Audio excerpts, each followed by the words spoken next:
ჩვენ დავბრუნდით ეთერში. შევახსენებ ჩვენ ტელემაყურებელს, რომ ჩვენ ახლა მუშაობთ პირდაპირ ეთერში სოციალური ქსელებისათვის. შეგახსენებთ ტელეფონის ნომრებს 599-400-241, 574-60-34-53. ეს გახლავთ ტელეფონის ნომრები. თქვენ შეგიძლიათ დარეკოთ ამ ტელეფონებზე და მოგვაწოდოთ თქვენი შეკითხვები და თქვენი მოსაზრებები. ასევე შეგიძლიათ Facebook-ის საშუალებით დასვათ ეს შეკითხვები და ჩვენი პროდიუსერი მოგვაწოდეს ამ შეკითხვებს. მე ახლა შეგახსენებთ, რომ ჩვენ ვართ რუბრიკაში საზოგადოება და სამართალი ტელეკომპანია PKTV-ის ეთერში. მე გახლავართ ამ გადაცემის წამყვანი კონსტანტინე ფორჩუძე, ჩემი სტუმარია პოლიტიკური მოძრაობა საქართველოს შვილების ლიდერი ბატონი ზაქარია როჭიკაშვილი, ექიმი, გასტროენტეროლოგი, ონკოლოგი და საერთოდ ეროვნული ადამიანი. დიდი ხანია ბატონ ზაქარია, მარტო თქვენი ასე ვთქვათ საზოგადოებრივი გმირობაც იკმარებს იმის თაობაზე, რომ ამდენი წელიწადი არ მისულხართ საოკუპაციო რეჟიმთან და არ მიგიციათ ხმა საარჩევნო ურნასთან და ბუნებრივია როგორ მისცემდით. ეს მეტყველებს თქვენს პრინციპულობაზე და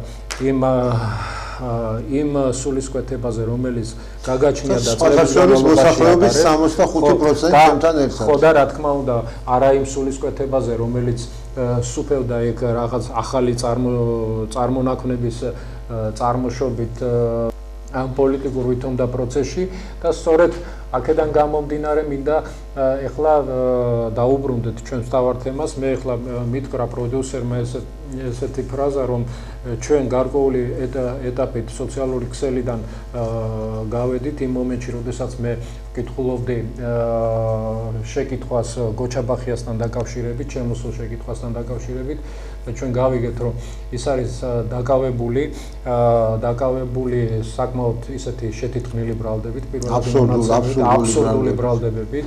და მე იმედი მაქვს, რომ ჩვენს ტელეეთერში მობრძანდება მოვიწვევთ ჩვენ აუცილებლად მის ადვოკატს და გვექნება საკმაოდ ვრცელი გადაცემა მის შესახებ და არა მარტო მის შესახებ, მე მინდა შევახსენო ჩვენს ტელემაყურებელს, რომ ყავს პოლიტიკური პატიმარი, დიდი ხნის პოლიტიკური პატიმარი ირაკლი დოკვაძე, რომელიც დიდი ხნისია მუდმივი ასე ვთქვათ პოლიტიკური პატიმარი და სამწუხაროა, რომ ქვეყანაში რომელსაც აქვს პრეტენზია დემოკრატიულობის ასე ვთქვათ შუქურას წარმოადგენდეს აღმოსავლეთ ევროპაში, ყავს დიდი ხნის ასე ვთქვათ და მუდმივი პოლიტიკური პატიმარი ირაკლი დოკვაძე, 30 წელიწადის ციხეში, ეროვნული ადამიანი, ეროვნული კაცი, რომელიც 30 წელიწადია თითქმის ციხეში ზის და მთელი თავისი ახალგაზრდობა გაატარა ციხეში.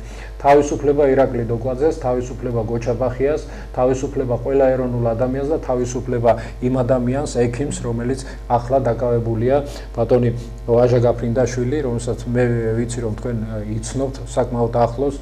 ჩვენ თანამშრომლები ვიყავით ერთ კლინიკაში მუშაობ. იგი დაკავებულია თავისი პროფესიული მოვალეობის შესრულების მომენტში და ის დაკავებული ყავს ასევე საოკუპაციო რეჟიმს, ისიც საოკუპაციო რეჟიმია. ხო, რა თქმა უნდა, ის ტყვიარია ამავე დროს და ტყვია და იმყოფება ოკუპანტის ტყვეობაში. სამივე ამ ადამიანს ჩვენ უცხადებთ სოლიდარობას, ვართ მათ გვერდზე და ჩვენ შეძლებს დაგვარად ვეცდებით, რომ დიდხანს სანამ ისინი არ იქნებიან თავისუფლებაზე და არ იხილავენ და არ ჩაეხუტებიან თავიანთ ოჯახს, ხო, ვიყოთ აქტიურები ამ მიმართებით. ბატონ ზაქარია, გთხოვთ ის მომენტი, რომ ბატონი ვაჟა გაფრინდაშვილი, ექიმი დაკავებულია და მას დღემდე ვერ ათქმევინეს ის, რომ ტყვეობაში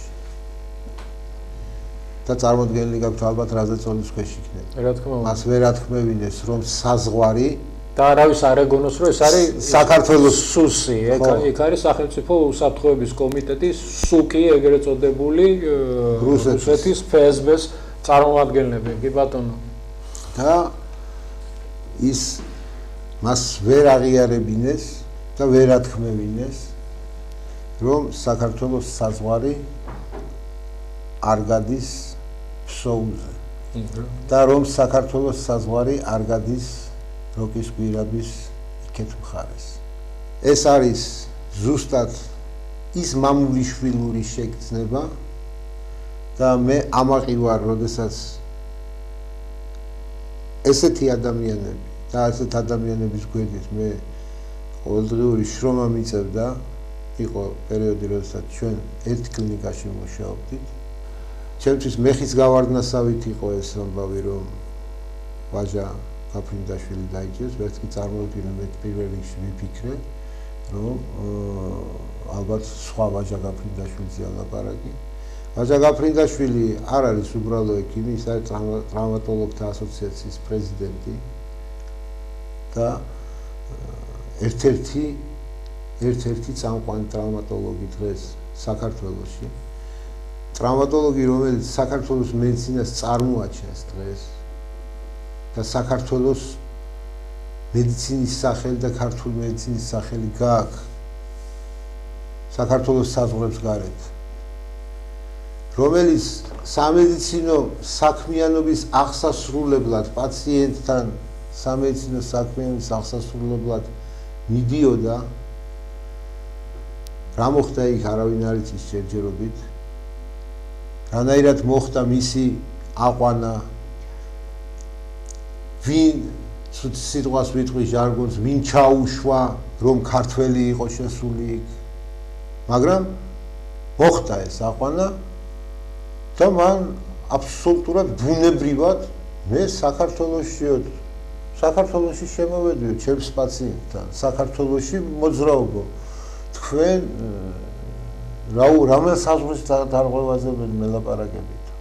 მე მინდა ერთი რამ ვთქვა, სამედიცინო საქმიანობა საერთოდ იმდენად პოლიტიკა გარეშია, პოლიტიკის გარეთ არის და საზღვრებს გარეთ არის, პოლიტიკა არ ეხება სამედიცინო საზოგადოებას, რომ ისეთი დიდი მსოფლიო ომების დროსაც კი და ისეთი იმპერიალისტური ომების დროსაც კი, როგორიც იყო მეორე მსოფლიო ომი, როგორიც იყო პირველი მსოფლიო ომი, როგორიც იყო ნაპოლეონის შემოსევები მთელს ევროპაში, ექიმებს არავინ არ ერჩოდა მით უმეტეს მათი პროფესიული საქმიანობის აღსრულების დროს.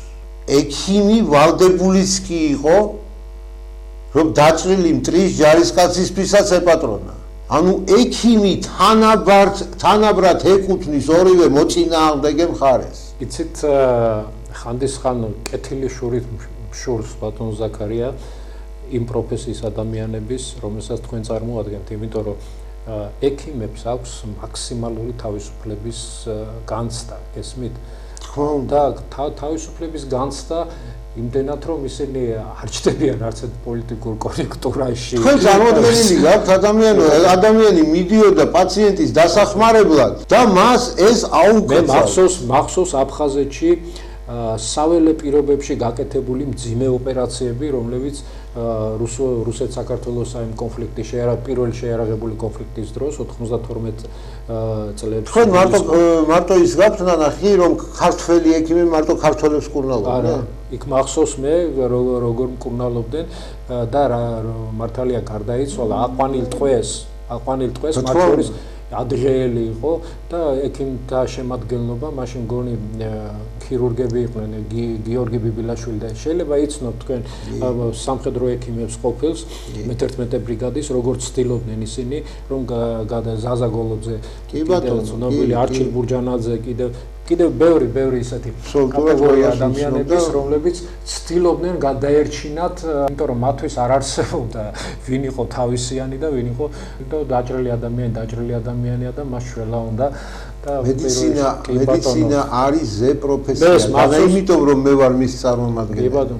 მედიცინა უნდა იყოს ხელშეუხებელი, ის თანაბრად სჭირდება როგორც ერთ დაპირისპირებულ მხარეს, ისე მეორე დაპირისპირებულ მხარეს. თუნდაც 2008 წლის შეერაღებული, ასე ვთქვათ, შეერაღებული კონფლიქტის პირობებშიც, როდესაც გორში უმაგალითო გმირობებში ჩადიოდნენ ჩვენი ექიმები და როგორ ოპერაციებს აკეთებდნენ და რანაირად ამ ბომბების წვიმაში და თავდასხმების გორის ჰოსპიტალის სეზონში ექიმი მოკვდა.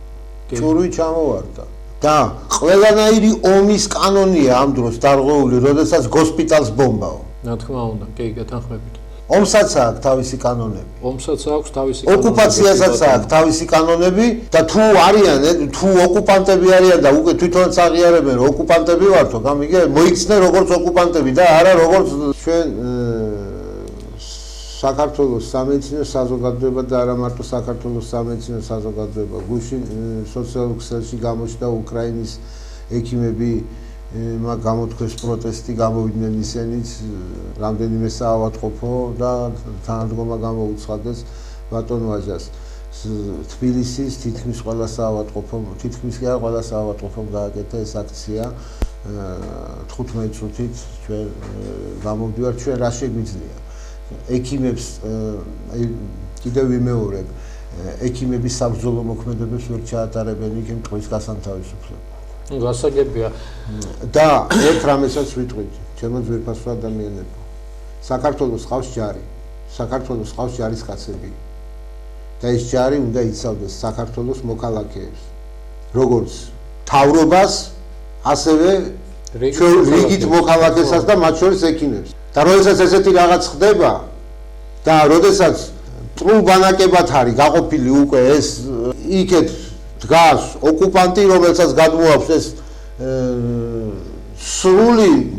სრული უფლება უნდა კონდეს მორალური საქართველოს სპეცდანიშნულების რაზმს დაუშვათ, ჩაატაროს ოპერაცია. ჩაატაროს ოპერაცია, მას ამის უფლება აქვს, ჩაატაროს ოპერაცია და გაანთავისუფლოს ექიმი.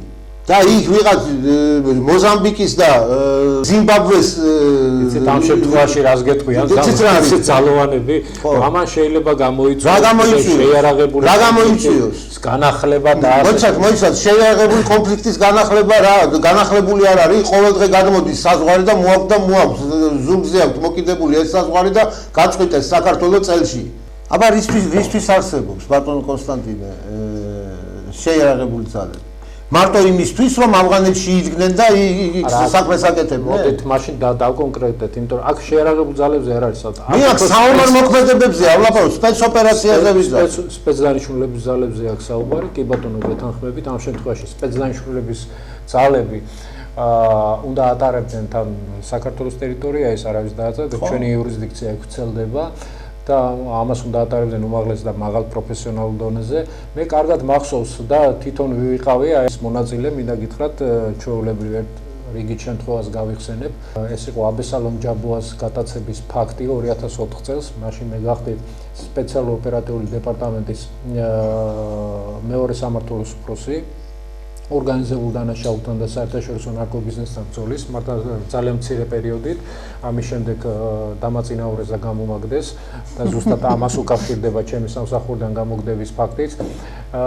მახსოვს მე მაშინ როგორ მოქმედებდით ჩვენ მოქმედებდით ჩვენი ოპერატიული ძალების გამოყენებით აფხაზეთის ტერიტორიაზეც, მინდა ვთქვა, ეხლა გავხსნი ამ კარტებს და ვიტყვი, თუ ჩვენ ჩავედით მაშინ მე და ჩემი თანამშრომელი ბესო წულაია იმ პერიოდში, როდესაც ეს ადამიანი იყო ბუნებრივად მივედით მასთან სახლში და კიდევ ბევრი რამე ჩავატარეთ ოპერატიული ღონისძიებები, რომლებიც აუცილებლად ჩასატარებელი იყო თავის დროზე და ეხლა გავაგრძელებ, გავიხსენებ აი იმ პერიოდს, ვიხსენებდი ეხლა მე აბესალომ ჯაბუასთან დაკავშირებულ პერიოდს და ზუსტად მაშინ სპეცდანიშნულების რაზმებიც იყო იქ ჩარეული, იქ ბუნებრივია იქ რაღაც მოხდა მე თბილისში ჩამოსulis დროს უკვე განთავისუფლებული ვიყავი სამსახურიდან, მართალია ამის შემდეგ სხვას დაკიდეს მედალი და დაკიდეს ზვიად გამსახურდიას მკვლელობაში ასე ვთქვათ გავრცელებული ხმებით, მე არავის არაფერს არ ვაბრალებ ჯერჯერობით, გიამხეიძეს ჩამოგიდეს მედალი,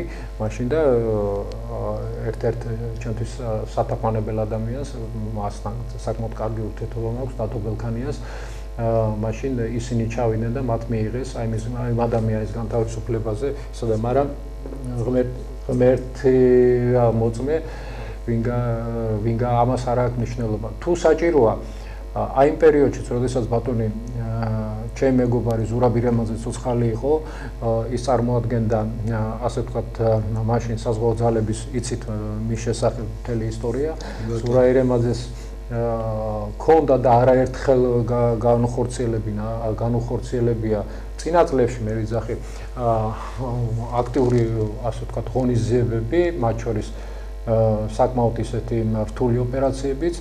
ამიტომ ეს ყველაფერი შესაძლებელია ბატონ ზაქარია, რასაც თქვენ ბრძანებთ, ამიტომ ამას ჭირდება მაღალი პროფესიონალური დონე, შესაბამისი მომზადება და შესაბამისი კადრების არსებობა.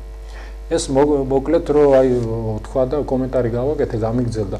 მე ახლა მინდა დავუბრუნდე სხვა თემასაც, რომელიც ასე ვთქვათ, აი ამ სპეცდანიშნულებას და რთულ პირობებს უკავშირდება. სამწუხაროდ ასეა ხოლმე საქართველოში, როდესაც გარკვეულად იქნება ისეთი იმიტაცია, რომ ქვეყანაში არის რთული საგანგებო მდგომარეობა და რაღაც, მაშინ უცებ ჩდება ხანძრები, უცებ ჩდება რაღაც ამდაგვარი ესენი, რა ქვია, მოვლენები, საგანგებო მდგომარეობები იქნება და სხვათა შორის ეს ხანძრების თემა ძალიან სერიოზული თემაა და მე მინდა პირდაპირ მიმართო ახლა სახელმწიფო უსაფრთხოების სამსახურს, რომლის პირდაპირ მოვალეობაც არის შეისწავლოს აი ამ პროცესების წარმოქმნის, იმიტომ რომ სხვადასხვა ლოკაციაზე ერთდროულად ხანძრის გაჩენა არის ძალიან რთული თემა.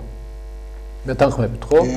ეხლა ჩვენ ვიცით რომ ეს გაჩნდა ჯერ აფხაზეთის ტერიტორიაზე, მე აფხაზეთის ტერიტორიიდან ნუ იქ მოითხოვეს მე აფხაზეთის დე ფაქტო თუ შეიძლება ზურა ირემაძე იყო კაცური კაცი, ნათელი და სანთელი მის სულს. რა თქმა უნდა. და მეორე მაყურებელი მე მინდა ზურა ექიმს და მის ტელევიზიას გავუკეთო რეკლამა. ძალიან კარგი. ბატონი გიორგი გაბედავადე. ძალიან კარგი.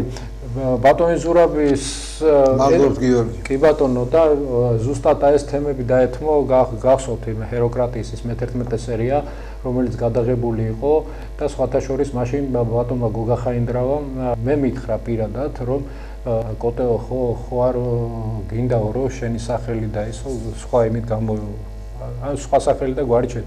მითხარი რატო? თქვი ჩემი სახელი და გვარი მე არც აფრთხენია მითხარი იმ ფაქტებზე, რაზეც ახლა ჩვენ გვაქვს საუბარი და რაზეც შეიძლება გქონდეს საუბარი, მე შემიძლია ეს ღიად ვთქვა ყველა ეთერში ყველგან და მე ამისი არ მეშინია, მე ვთხარი მოსახვედრი რაც იყო ისე მოხდა და ის მოხდა ჩემ მეგობარს, მე ვთხარი და ისიც საეჭო პირობებში მე პირდაპირ გაგებით არ გულისხმობ ახლა თქვის მოხვედრაზე მართალია. ბატონი ზურაბი გარდაიცვალა ძალიან რთულ და ასე ვთქვათ ჯერ კიდევ ამოუცნობ პირობებში მოხდა მისი სხეულის ასე ვთქვათ გვამის ექსგუმაცია თავის დროზე, მაგრამ სამწუხაროდ არ ვიცი დასკვნა ძალიან მალე იყო ისა რა ქვია გვამი ასე ვთქვათ გახსნა. კი არ მებრუნდება ენა რომ თქვა ჩემ მეგობარზე და ვისაუბრ მასზე აი ამ ძალიან მძიმეა ეს ჩვენთვის ადამიანურადაც მძიმეა და ყველანაირად და ბუნებრივია ეს იყო რას მოვაყოლე მე ეს იყო ყველაფერი ეს იყო შევარნაცებ ეპოქაშიც ეს იყო ჩვენ გამიხორციელებია ბატონებო ოპერაციები როდესაც სახელმწიფო უსაფრთხოების სამსახურში ვიყავით თურქეთის ტერიტორიაზეც რა თქმა უნდა მათ სპეცსამსახურებთან შეთანხმებით ვისთვის არსებობს აბა სპეცსამსახურები ხო რა თქმა უნდა ამიტომ ეს არ არის გასასამართლებელი საბუთი როდესაც შენი ასე ვთქვათ მით უმეტეს ექიმი და ესეთ პირობებში არის ყველა ღონე და ყველა საშუალება უნდა იხმარო იმისათვის რომ ის ადამიანი დაუბრუნდეს თავის ოჯახს და თავის პროფესიულ საქმიანობას. ბატონ ზაქარია, ეხლა ჩვენ გადავიდეთ ძალიან დაუბრუნდეთ ისე ამ ტყეების გადაწვის თემას, რომელიც არის ძალიან მნიშვნელოვანი. უბრალოდ აქ ერთი მომენტიც მინდა ვთქვა. უბრალოდ ჩვენ სპეცსამსახურებს ამისთვის არ სწალიათ.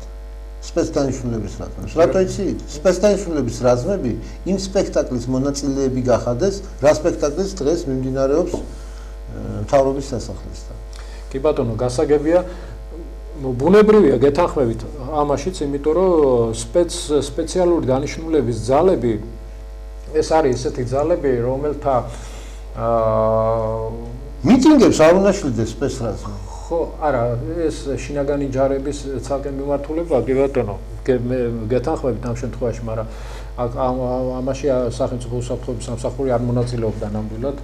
მე რამდენადაც ვიცი, ეს იყო შინაგან საქმეთა სამინისტროს შინაგანი ჯარების წარმომადგენლობა, ისინი ახორციელებდნენ ამას განსაკუთრებულ დავალებათა სამმართველო, რამდენადაც მე ვიცი, ისინი ხელმძღვანელობენ, სპეციალიზირდებიან ზუსტად აი ამ კუთხით, რომ მოახდინონ, მაგრამ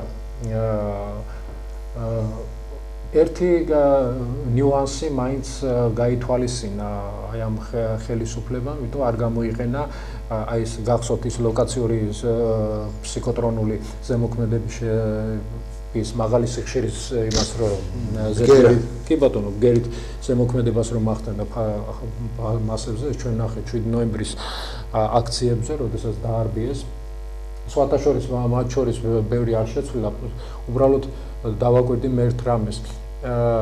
კი, დადებითად შეაფასეს ეს ყველაფერი, რომ სწრაფად, კარგად დაიშალა და ლამაზად დაიშალა ეს ყველაფერი. პარლამენტმა ვერ ჩააბარა გამოსდა. ხო, ოპოზიციამ ვერ ჩააბარა გამოსდა და პოლიციამ ჩააბარა გამოსდა. პოლიციამ ჩააბარა გამოსდა.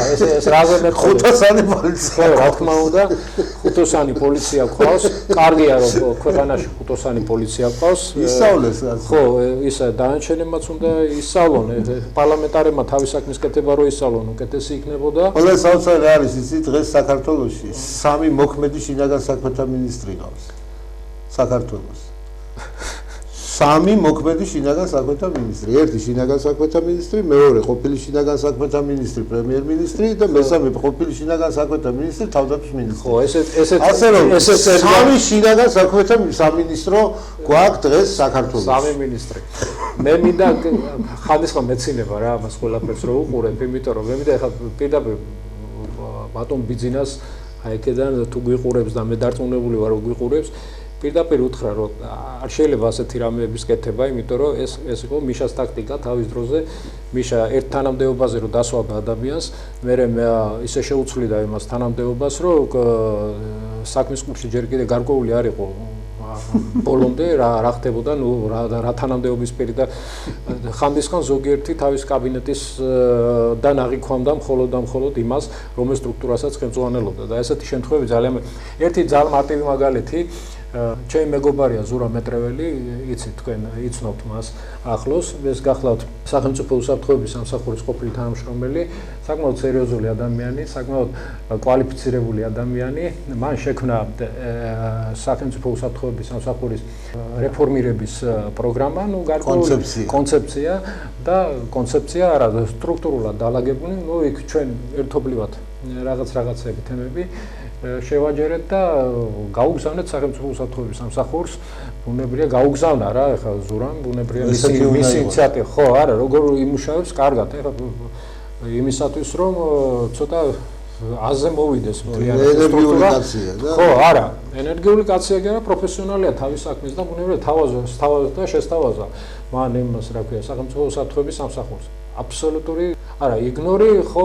თავისებურად ჯერ ვერ გაიგებენ იმას იმიტომ რომ ის რო გაიგო რა წერია შიგნით ის უნდა იცოდე ჯერ ხო ან უნდა ყავდეს ისეთი ადამიანები ვინც ამას უდიდეს პატივს ყველა აი ამ სამსახურს იმიტომ რომ მე თავის დროზე წარმოვადგენდი ამ სამსახურს დღესაც ვთვლი რომ ვარ გულშემატკივარი დიდი მე ქვეყანა რომელშიაც სპეციალური სამსახურები არ დგას თავის სიმაღლეზე ქვეყანა სადაც ჯანდაცვის სამსახურები არ დგას თავის სიმაღლეზე, ხო, პირველ რიგში. ეს ორი აი ესეთი ძირითადი განათლების სტრუქტურა, რა თქმა უნდა, ბუნებრივია ამის გარეშე არ არსებობს, იმიტომ რომ ყველაფერი განათლებასთან მიდის საბოლოო ჯამში. ხო, განათლება სპეციალური კუთხით, განათლება სამედიცინო კუთხით და ასე შემდეგ, თუ ეს არ არის, ქვეყანაში არაფერი არ არის და ბუნებრივია იქ სრული არაპროფესიონალიზმი და ანაქრონიზმია და ყოველთვის იბადება ის, რაც დაიბადა მალხაზ მაჩალიკაშვილის შემთხვევაშიც, გამწარებული მამის შემთხვევაში, რომელსაც ჩვენ უყურებთ და 24 საათი ამას ატრიალებს ყველა ტელევიზია, არ შეიძლება ამით სპეკულირება, მინდა უთხრა ჩვენს კოლეგებს და მაინტერესებს უბრალოდ ერთი რამ, ბატონ ზაქარია, რამდენდე შეიძლება უყუროთ ჩვენ აი ამ რა დავარქვა ამას მარაზმია ეს ყველაფერი აბა რა არის იმიტომ რომ ამას საოკუპაციო პირობებში და რა არის გამოსავალი ამ სიტუაციიდან თქვენ კი ნაწილობრივ ახსენით ეს პირველ ბლოკში ის ეროვნული დაუმორჩილებლობა ის რაც ალბათ ეროვნული დაუმორჩილებლობა ზეად გამსახურდია სამდერცი ეროვნული დაუმორჩილებლობა დღეს საქართველოში ვერანაირად ვერ გამოხატავ ეროვნულ დაუმორჩილებლობას ამის საშუალებას თვითონ საოკუპაციო ადმინისტრაცია წელიწადში ერთხელ გვაძლევს რომ ჩვენ ეს გამოვხატოთ ეს არის არჩევნები არჩევნებზე არ მისვლა არის ეროვნული დაუმორჩილებლობის ყველაზე მძაფრი გამოხატულება სულ განათლებული ბატონის ზვიად გამსახურდია. როდესაც უკვე დევნილობაში იმყოფებოდა, იქედან მიმართა საქართველოს მოსახლეობას. მოუხადა მადლობა ასეთი თავგანწირვისთვის, მაგრამ ბრძოლები შეიძლება წააგო ადამიანს. მაგრამ ქართულ ხალხს უთხრა, რომ ბრძოლა კი წაგებულია დღეს დავუშვათ, მაგრამ ომი მოსაგებია. და ერთადერთი საშუალება, ერთადერთი გზა ამ ომის მოგების, თავისუფლებისთვის და დამოუკიდებლობისთვის ბრძოლის და ომის მოგების ერთადერთი საშუალება არის ეროვნული დაუმორჩილებლობა. ეროვნულ დაუმორჩილებლობას აცხადებს ის ერი ყოველთვის, რომელიც მაქსიმალურად კონსოლიდირებულია ამ იდეის გარშემო. კიდევ ვიმეორებ, მოსახლეობის 65% არჩევნებზე არ მიდის. 30 წელი ხდება უკვე. ჩემო კარგო ადამიანებო, ეს ეროვნული დაუმორჩილებლობა აბა რა არის? და მინდა დიდი მადლობა მოგიხადოთ მათ, ვისაც შეგნებული გაქვთ თქვენი მოქალაქეობრივი და მამულიშვილური პასუხისმგებლობა, რომ თქვენ ერთგულები ხართ საქართველოს დამოუკიდებელი დემოკრატიული რესპუბლიკის კონსტიტუციის, თქვენ ერთგულები ხართ იმ დეკლარაციის, რა დეკლარაციაც გაკეთდა თავისუფლების და დამოუკიდებლობის დეკლარაცია, რომელზეც ხელი მოაწერა მაშინდელმა პარლამენტმა, ასე ვთქვათ, უზენაესმა საბჭომ. და მე მინდა უზენაესი საბჭოს მაშინდელ წევრებს მიმართო, რომლებიც დღეს ცოცხლები არიან, ისინი ვალდებულები არიან ყველაზე მეტად, რომ გააგრძელონ ეს ბრძოლა დამოუკიდებლობისთვის. ქართველი ხალხი მათ ელოდება, როდის იდებებენ კეთილს და როდის დაიწყებენ საქართველოს დამოუკიდებლობისთვის ბრძოლის განახლებას. იმიტომ რომ მათ ხელმოწერით აქვთ დადასტურებული საქართველოს დამოუკიდებლობის აქტი. და ვინაიდან იქ ხელი აქვთ მოწერილი, მათ ხელი აქვთ მოწერილი იმაზე, რომ ისინი იბრძოლებენ განუხრელად თავისი სიცოცხლის უკანასკნელ წუთამდე საქართველოს დამოუკიდებლობისთვის. და არა რაღაც კოლაბორაციონიზმისთვის, რომელიც დაუშვათ არჩევნებში მონაწილეობა, საოკუპაციო არჩევნებში მონაწილეობა არ მონაწილეობას გულისხმობს.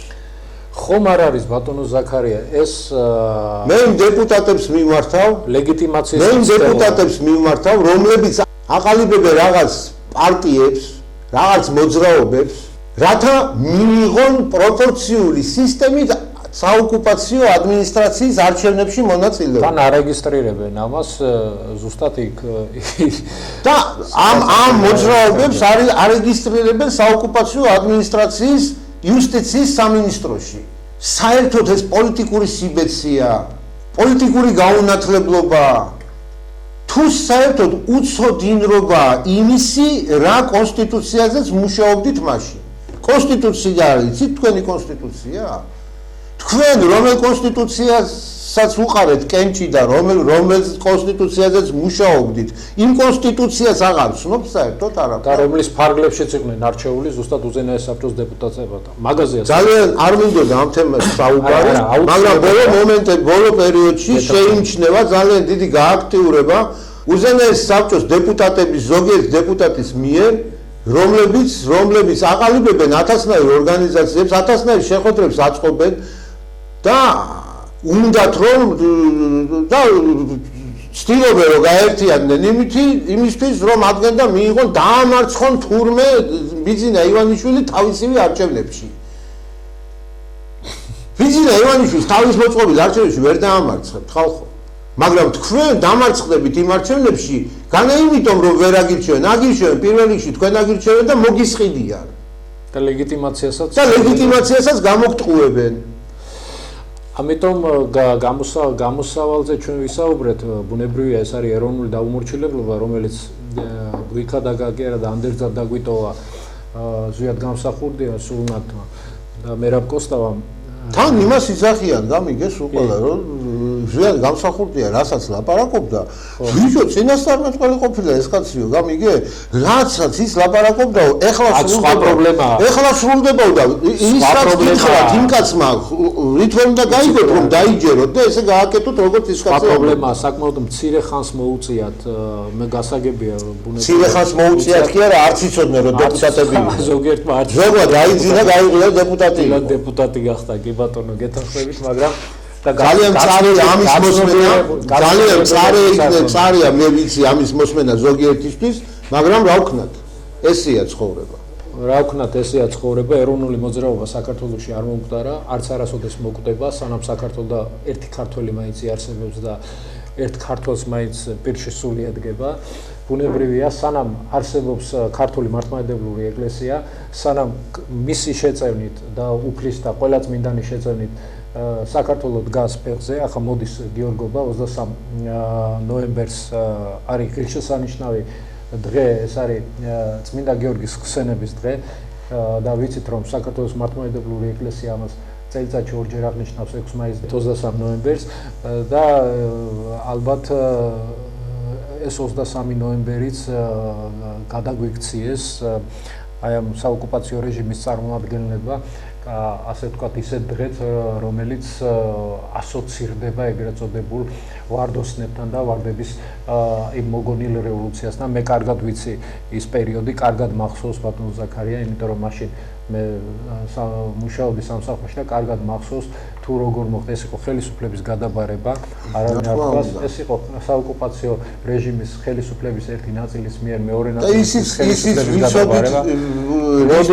ისთვის არქმევდნენ ამას რევოლუციას, ეს არავითარი რევოლუცია არ იყო, რევოლუცია იყო იმისთვის, რომ იქნება ამ რევოლუციის შირმის ქვეშ მომხდარიყო ლეგიტიმაცია ამ საოკუპაციო ადმინისტრაციას. კი ბატონო, გასაგებია. და ისევ ჩვენნაირმა ხალხმა, ვინც არჩევნებზე არ დავდიოდით. ზუსტად ჩვენნაირმა ხალხმა განაპირობა ის, რომ ვერ მიაღწიეს მათ ამ ლეგიტიმაციას და ვინ ახავთ ამ ლეგიტიმაციის პროსტორად არალეგიტიმურობას აი ამ საოკუპაციო ადმინისტრაციის ჩვენ ვინ ახავთ? ჩვენნაირი ხალხი.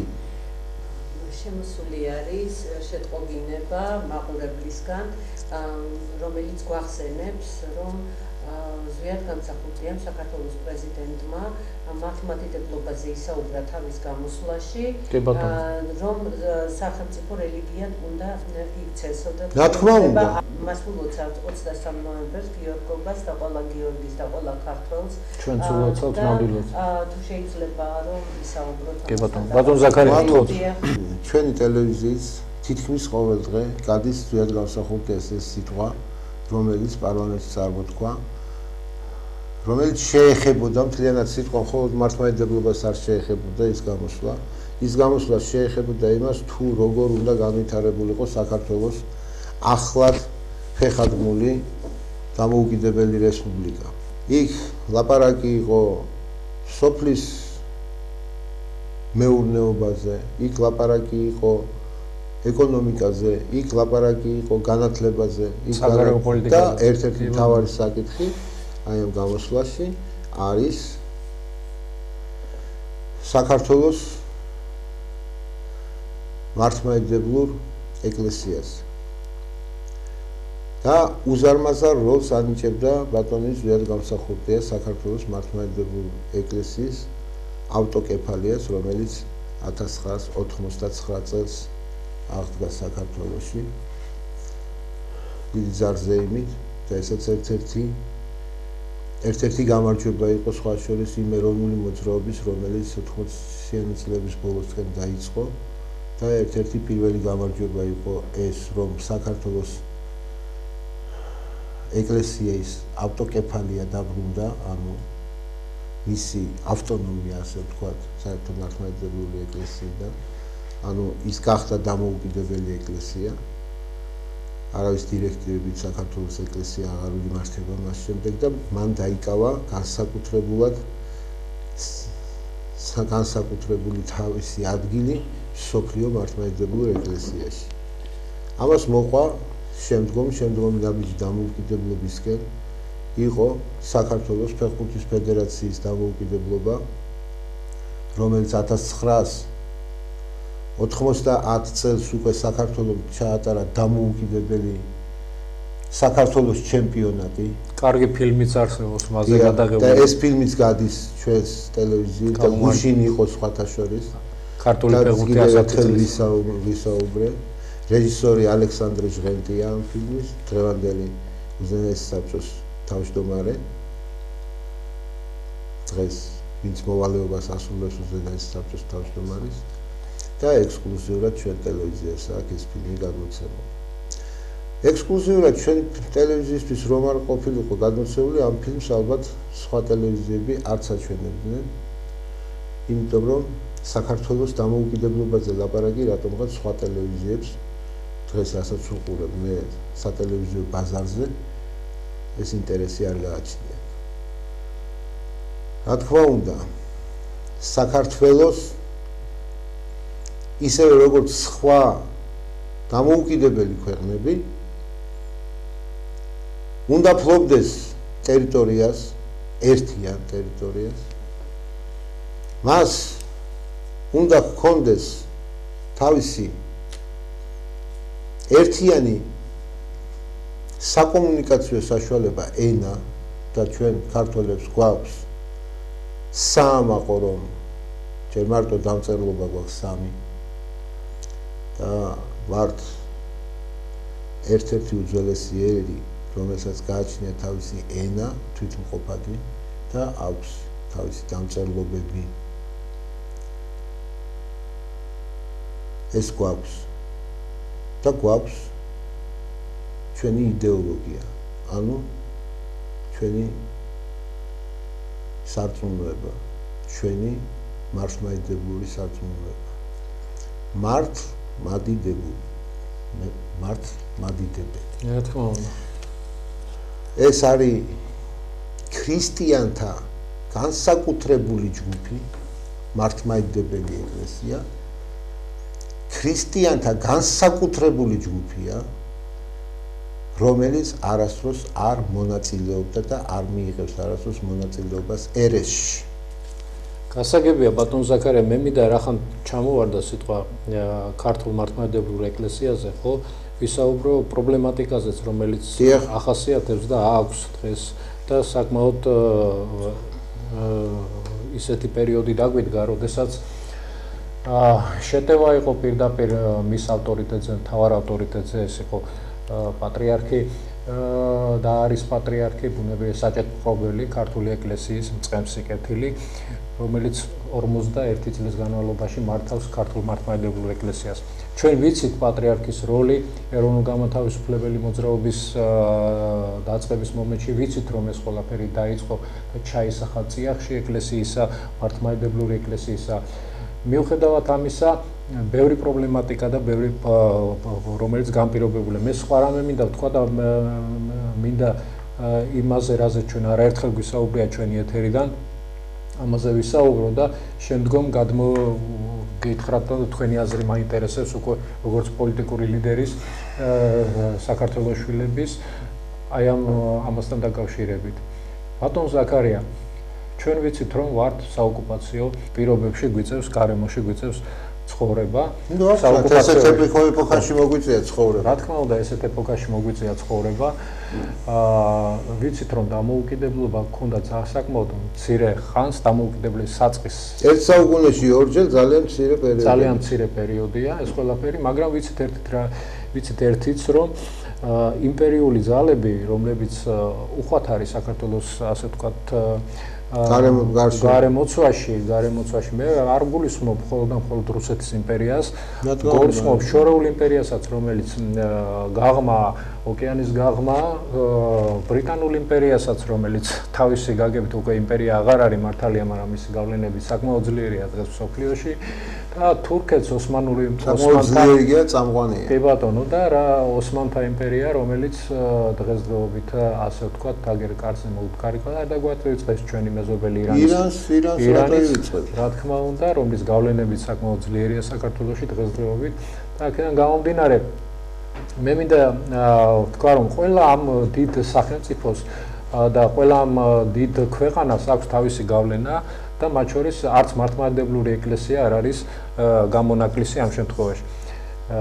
მე კარგად მახსოვს ერთი თემატიკა, რომ ეს იყო ქართული სიტყვა გაზეთი 2016 წლის დეკემბერში იყო ეს ყველაფერი. მე ქართულ სიტყვას მივეცი ინტერვიუ და მაშინ მქონდა ინფორმაცია თუ რა შეიძლება მომხდარიყო ქართულ მართლმადიდებლურ ეკლესიაში, სხვათა შორის ამის შემდეგ მთელი ეს პუბლიკაციების სქემა იქნა შეწყვეტილი. მე მაშინ ვარაუდობდი ერთ რამეს, რომ დაიწყებოდა რთული პროცესები და ეს რთული პროცესები მართლაც დაიწყო ზუსტად ერთი თვის შემდეგ, ამას მოყვა ციანიდის საქმე და ასე შემდეგ. ხო, ამაზე ჩვენ არაერთხელ ვისაუბრია თქვენ ჩვენს ეთერში.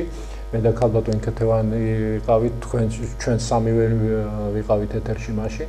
ამაზეც გქონდა საუბარი და ვიცინასწარმეტყველეთ თუ რა გავლენები შეიძლება ყოფილიყო დღესდღეობით.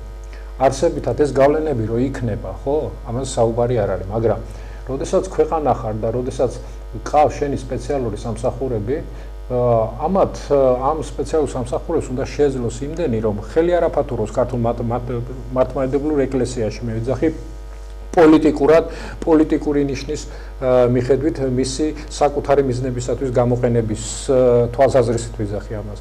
არამედ უნდა უზრუნველყოს მისი უსაფრთხოებაც, უნდა უზრუნველყოს ის, რომ ქართულ მართლმადიდებლურ ეკლესიაში არ შეაღწიოს უცხო ქვეყნის სპეცსამსახურება და არ მოხდეს უმართავი პროცესები ან სხვა ქვეყნის ზეგავლენა ეკლესიაში. ჩვენ ვიცით, რომ ყველა მართლმადიდებელი ძმა არის, მათ შორის რუსული მართლმადიდებლური ეკლესიაც არის ქართული მართლმადიდებლური ეკლესიასთან ერთად სოფლიო მართლმადიდებლური ეკლესიის ნაწილი, ჩვენ ეს ვიცით ძალიან კარგად.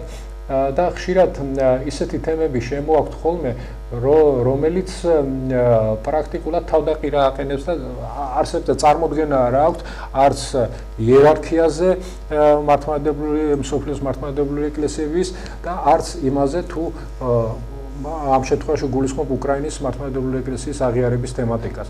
ჩვენზე წინ იერარქიაში არის რუსეთი და სანამ რუსეთი არ აღიარებს მართლმადიდებლობას, რა ქვია, უკრაინის ზოგიერთი ეპისკოპოსი და მიტროპოლიტი ძალიან ნუჩქარობს რაღაცაზე. ხო, ამიტომ არის, რომ ეს თემატიკა არის ძალიან ისეთი შეიძლება გაუცნობიერებელი და აქ სხვათა შორის ეკლესიის მსახურებისა მე არ მინდა ხა ვინმეს მითითება ან რაღაცა უთხრა, მაგრამ ჩვეულებრივად საპატრიარქოს უნდა გაეკეთებინა ეს განმარტება და პირდაპირ ეთქვა ამის შესახებ, რომ იცით რა, ჩვენზე წინ იერარქიის მიხედვით არის რუსეთის მართლმადიდებლური ეკლესია და მანამდე არის კიდე ანტიოქიის ეკლესია, კიდე არის ზევით კიდე, ხო?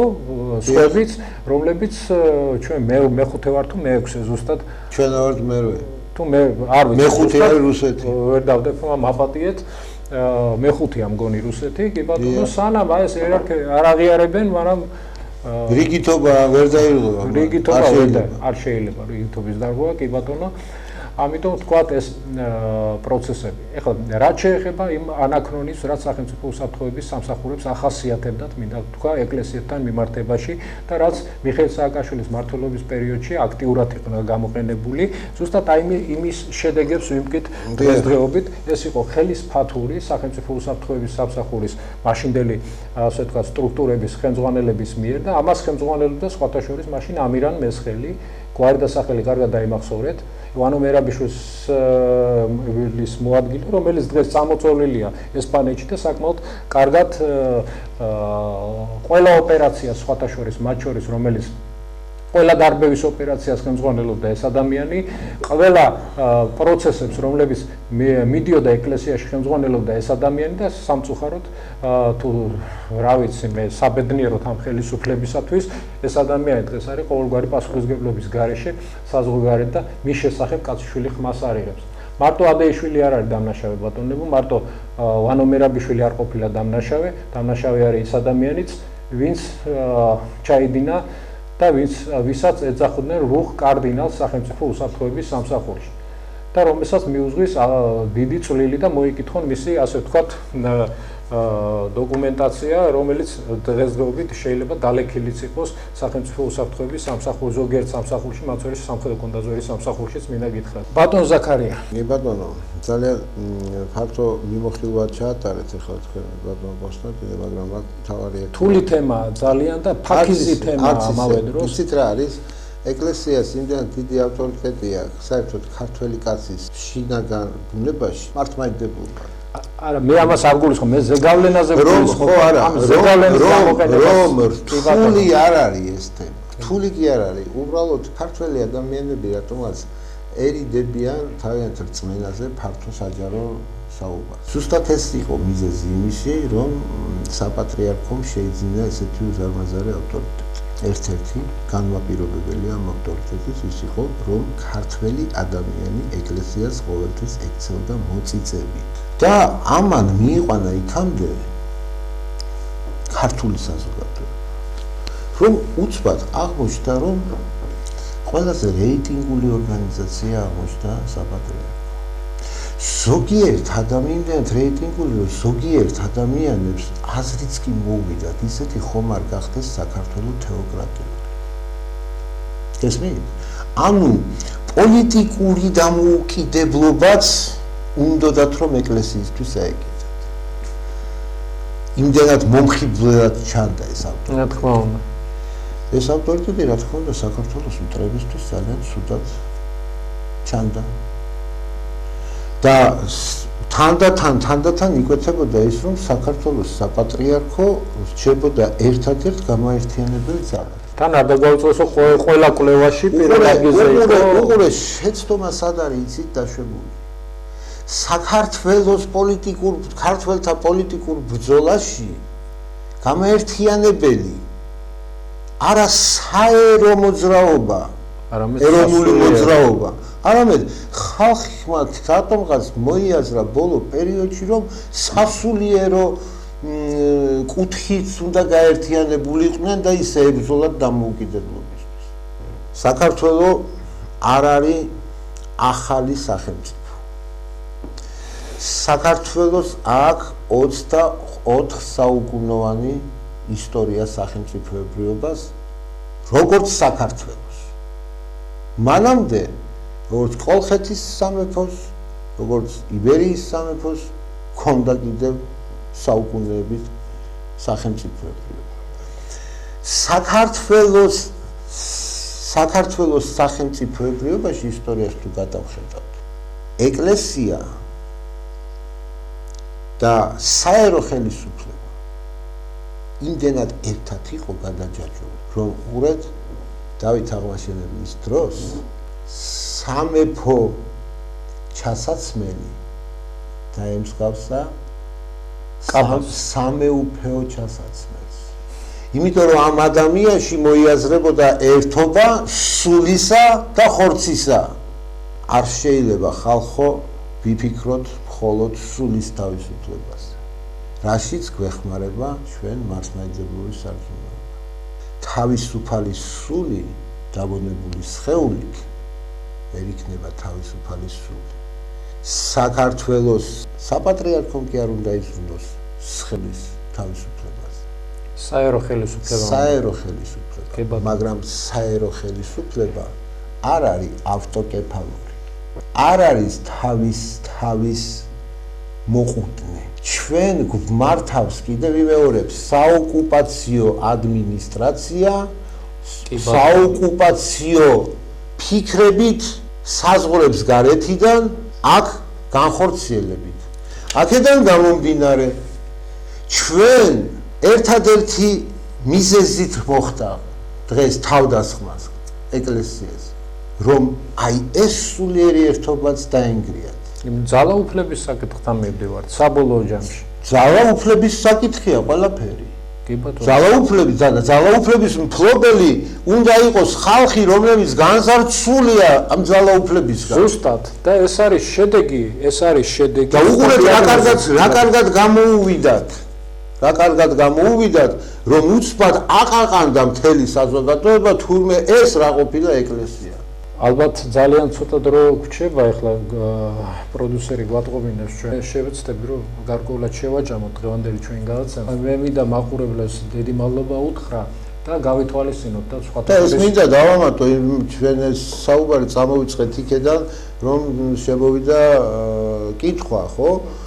იქნება ამ თემაზეც ისაუბროთ და ამ თემას მინდა მოგახსენოთ, რომ ზუსტად ზვიად გამსახურდია აი ამას საუბრობს იმ თავის გამოსვლაში და სხვა შორის რას ამბობს იცით იმ გამოსვლაში?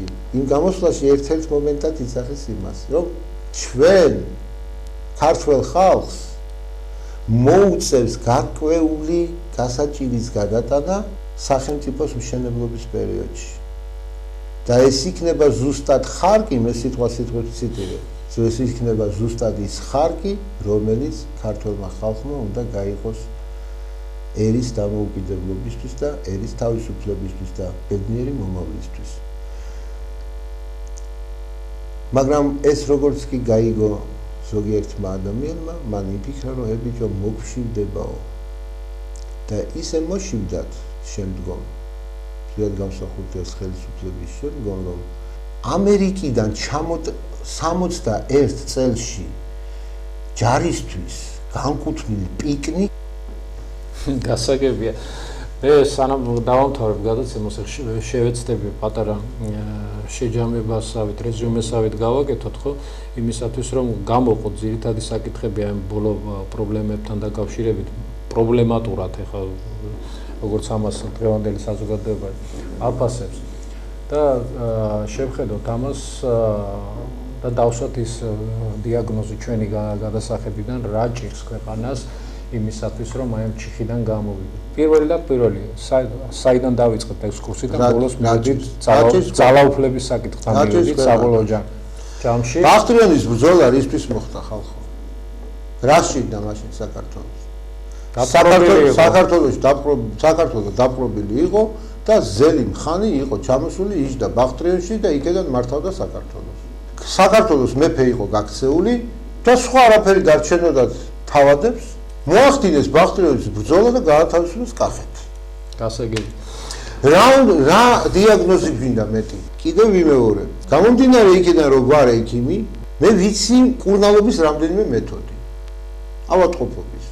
ერთი არის სიმპტომური მკურნალობა, რომელიც ადამიანს არ კურნავს, ის უბრალოდ ტკივილს უხუჩებს და არსებობს კიდევ რადიკალური მეთოდი. რადიკალური მეთოდი მკურნალობა ცოტა ძვირი ჩდება, იმიტომ რომ ჯანმრთელობას ფასი აქვს. ზუსტად ეს არის ჩემო ძვირფასებო რეცეპტი. ჩვენ უნდა გადავწყვიტოთ და უნდა ავატყობს ყოველთვის ვეკითხები ხოლმე. თქვენ რა გინდათ? კურნალობა თუ ტკივილის გაყუჩება? იმიტომ რომ არსებობს სიმპტომური კურნალობა, რომელიც ძალიან იაფიღის. აბი გლუკოზა, ლუმინალი, ნუნუეკიმო. ლუმინალის მოვალეობას დღეს შემოძვირფას ტელემაყურებლებო დასრულებს საოკუპაციო ადმინისტრაცია. სოციალური დახმარების მომატება გიოთ, კი ბატონო, თუმას დაგიმატებენ. ცოტაზე მეტი ასფალტი გინდათ და ეგოს სადმე კი ბატონო აგერ გააკეთებენ. მაგრამ ბედნიერება არც ასფალტშია, ბედნიერება არც სოციალური დახმარების სიჭარბეშია. ბედნიერება არის იმაში, რომ ქართველ კაცს ჰქონდეს თავისი ქვეყნის პატრონის შეგრძნება, რომ ის თავს გრძნობდეს თავისი ქვეყნის პატრონად. არ შეიძლება საკუთარ ქვეყანაში ქართველი კაცი იდგეს მდგმურად. გასაგებია ბატონო ზაქარია, მე ტყეების თემას შევეხეთ წეღან და არ შემიძლია არ დავუბრუნდე, იმიტომ რომ ხო, ეგ რაღაც მივაჩუმათეთ. ხო, მივაჩუმათეთ, მაგრამ ამა სერიოზული სახე აქვს, იმიტომ რომ ჩვენ სერიოზული სახე აქვს, რა თქმა უნდა. მოდით ესე ვთქვათ, კარგი ზაფხულში გასაგებია, რომ შეიძლება ვიღაცა ბოთლი, გატეხილი ბოთლი დატოვა სადღაცას, მზემ დააჭიდა და გაჩნდა ტყეში ცეცხლი. ამ შუა ზამთარში, ჩემო კარგო ადამიანებო, რა ცეცხლი და რის ცეცხლზე ლაპარაკი. ესე მოხდა როდის იყო შარშან იყო ხო? შარშან იყო. არა, შარშანწინ იყო, ტყე რო დაიწვა ბორჯომში, მე ვიღაცებმა თქვეს რომ დავინახეთო 20 ლიტრიანი ბალონებით როგორ გარბოდა ხალხი ზემოთო ბენზინი აქონდათ თუმცა წინა დღეებში. ხო, ალბათ უნდა მოუწოდოთ სპეციალურ სამსახურებს და ვისაც ეს ხელეწიფება მათ მიხედონ ამ თემატიკას, იმიტომ რომ საჭიროა ამ მიმართულებით ოპერატიული მუშაობა, გარკვეული და სადღა დარჩა ტყე? სადღა დარჩა ტყე, რომ ახლა იწვის კიდევაც რა. ხო, გასაგებია, მაგრამ ეს ყველაფერი სერიოზულ თემატიკას უკავშირდება მაინც ახლა ხეთქის განადგურება იმ პირობებში, როდესაც ცალკე ამაზონიაში იკრიფება. ამაზონგის ტყეები რომ დაიწვა, მე რამდენადაც მახსოვს ჩვენმა მამამარჩენელმა სეთურმა მოკიდა ფულს ხელი მისმა მეუღლემ თუ შვილმა, არ ვიცი, ოჯახმა რა. აღდგენ და გადარიცხეს თურმე რაღაცა მილიონი ნახევარი ამაზონის ტყეების ჩასაქრობად. როცა ქართული ტყეები რა ტყეები არ არის, თუ მაინდა-მაინც ლიანებიანი ტყეები უნდა გქონდეს ჩვენ დრო და ნიანგები უნდა დადიოდნენ ჩვენ მდინარეებში, რომ იყოს რთული აღსაქმელი, მეგა ტყეს მარტო ცეცხლი კი არ ანადგურებს ჩემო კარგო. ტყეს ანადგურებს ხეების აქეთ-იქეთ ტარებაც. გასაგებია, ბატონ ზაქარია, მე მინდა ახლა შევაჯამო პაპა და პატარა რაც შემოვიდა შეტყობინება, რომ 23 ნოემბერს აღინიშნება პოლიციის დღე საქართველოში და რამდენჯერ უნდა აღნიშნონ ეს პოლიციის დღე, არ ვიცი, მაგრამ ყოველ გიორგი როცა ყველა პოლიციელს ესენი როცა გიორგი წმინდა გიორგი პოლიციელი იყო? ულოცავ ყველა პოლიციელს ნამდვილად ულოცავ ყველა სპეციალური სამსახურის წარმომადგენელს, თავდაცვის სამინისტროს წარმომადგენლებს, ყველა შეიარაღებული ასე ვთქვათ ფორმირების იმ ადამიანებს, ვისაც ფორმა აცვია და იცავს თავის სამშობლოს და თავის წარმოდგენაში და თავის გულში იცავს პირველ რიგში თავის სამშობლოს. როდის შეიძლება რომ თქვენ ალბათ უფრო გეცნობათ პოლიციის დღეთ რომელ წელს დასახელდა საქართველოში 23 ნოემბერი? ვანო მერაბიშვილის დროს. ხო, კარგი. აგას შენატყუება საოკუპაციო ადმინისტრაციის პოლიციის დღე ყოფილა, მე დღეს ქართველ პოლიციელებს, ეროვნულ პოლიციელებს, ვინც თავის თავს თვლის ეროვნულ პოლიციელად, მე მათ ვლოცავ გიორგობას ისე როგორც მთელ საქართველოს გიორგობას. პოლიციის დღე და კოსმონავტის დღე და რაღაცები მოდით რა, ეს კომუნისტური გადმონაშთები იმათთვის იყოს, ვისაც ჰქონდა რა.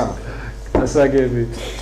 ესე იგი, საბოლოო ჯამში ბატონ ზაქარია, ჩვენი გადაცემის მთავარი მიზანი იყო დაგვენახებინა პრობლემა, მთავარი პრობლემა თუ სად არის დღეს პრობლემა და პრობლემა არის ძალაუფლების საკითხში და ზუსტად ძალაუფლების საკითხი წვეთა. ქართულ ხალხს რო აყრილია ეს ძალაუფლება, დღეს ყველას ბუნებრივია ეს მოხდა გარედან ზემოქმედების შედეგად, ეს მოხდა იმ აგენტურის გამოყენებით, გავლენიანი აგენტურის. აყრილი არა აქვს ძალაუფლება. აყრილი არა აქვს. აყრა ნიშნავს იმას, რომ რო ეწყია, რომ ჩააბარე ძალაუფლება. ქართულ ხალხს არ ჩაუბარებია ძალაუფლება. ჩამორთმეული, კი ბატონო, გეთანხმებით. არც ჩამორთმეული აქვს, მოპარული აქვს. კი ბატონო, გეთანხმებით. კი ბატონო, მოპარულია, ძალით მოპარულია და მოპარულია ამ წართმეული. აი ესე. კი ბატონო. გამონებლის კომენტარი არის მადლობა პეკატის უძლიერესები. მადლობა თქვენ.